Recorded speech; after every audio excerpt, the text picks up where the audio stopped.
Happy mate morning in the afternoon, boys. I do apologize. I've been quite ill since about Thursday evening and faked it on Friday, but today and yesterday I've just been pretty horizontal, but I feel accountable.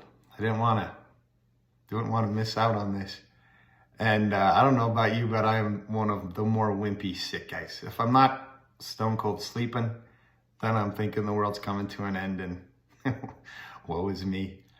So, not that that's always a bad thing. Good reflection time, I guess, makes us better.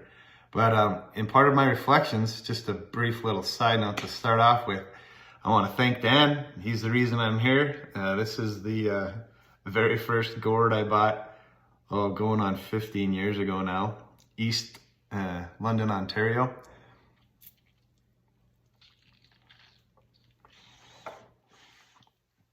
I'm drinking out of a new and improved Bombilla that Drew gave me. This is the first one I bought. That thing used to plug up bad. So frustrating. But yeah, it was a walk down memory lane. Found this hole in the wall in London, Ontario. Bought my first bag of Canarius. Bought this gourd. Bought that Bombilla. Took my first sip and I called Dan and I was like, I don't know if I'm doing this right, man. That's pretty powerful. He says, oh no, it's cowboy.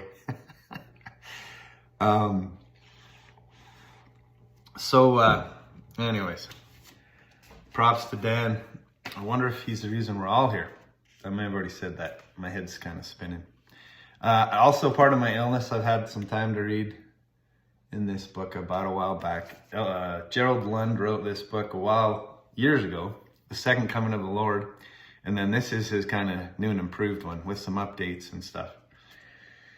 And Evan's thought the other day really hit me square, at that time to sit down and ponder and think on things that are most important and focused. And I hate to point out one thought because I hope the rest of you don't feel unincluded. I just love every day the camaraderie here and brotherhood. And anyways, as I was reading, this thought jumped out to me with Evan's thought kind of in the back of my mind on taking the time to focus, and I think this goes with it. Elder Neil L. Anderson of the Corona 12s was quoted in Elder Lund's book here. He says, as evil increases in the world, there is a compensatory spiritual power for the righteous. As the world slides from its spiritual moorings, the Lord prepares the way for those who seek him, offering them greater assurance, greater confirmation, and greater confidence in the spiritual direction they are traveling. The gift of the Holy Ghost becomes a brighter light in the emerging twilight. But as with all spiritual gifts, it requires our desiring it, pursuing it, and living worthy of receiving it.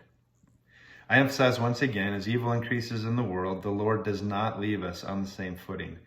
In a world that would diminish or discard or impair belief, there is an added spiritual power for those who are willing to set their course on increasing their faith in Jesus Christ.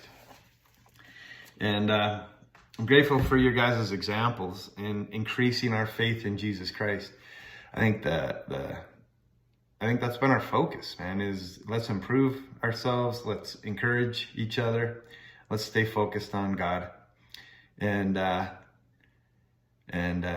just thank you, Dan, and thank you, everybody, for your influence, man. I got some good news to report maybe next time on some of my improvements. Cheers.